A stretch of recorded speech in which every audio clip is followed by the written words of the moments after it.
இன்னைக்கு Sunday special இறால் தான் எடுத்திருந்தேன். இறால் வந்து 1 கிலோ ரூ. 500 பார்க்கவே நெஞ்சொலி வந்துருச்சு. என்ன பண்றது? சாப்பிட்டு தானே ஆகணும். என்ன பண்றது? இவ்வளோ ரேட்டு சொல்றீங்கன்னு சொல்லிட்டு அவர்கிட்ட கொஞ்ச நேரம் வம்பிழுத்துட்டு பேசிக்கிட்டு சும்மா அப்புறம் மீன் இறால் எல்லாமே கட் பண்ணி அவங்களே க்ளீன் பண்ணி கொடுத்துட்டாங்க. அதோட ரொம்ப நான் சந்தோஷம்னு வீட்டுக்கு வாங்கிட்டு வந்தாச்சு.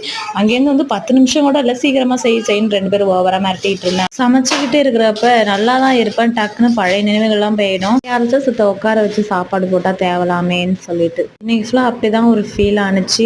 இதெல்லாம் இந்த ஜென்மத்தில் நமக்கு நடக்காது, இனிமே நம்ம தான் சமைக்கணும்னு சொல்லிட்டு பாப்பா வந்து ஓடி வந்து என்னை காலில் ஃபுல்லாக அப்படியே கட்டி பிடிச்சிட்டா.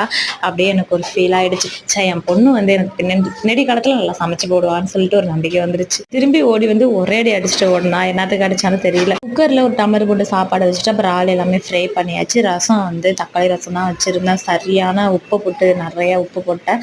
இறால் கொஞ்சம் நல்லா இருந்துச்சு. இந்த விளாக் பிடிச்சிருந்தா கண்டிப்பாக சப்போர்ட் பண்ணுங்க. ஈவினிங் ஒரு விளாக்ல பார்க்கலாம். பாய்.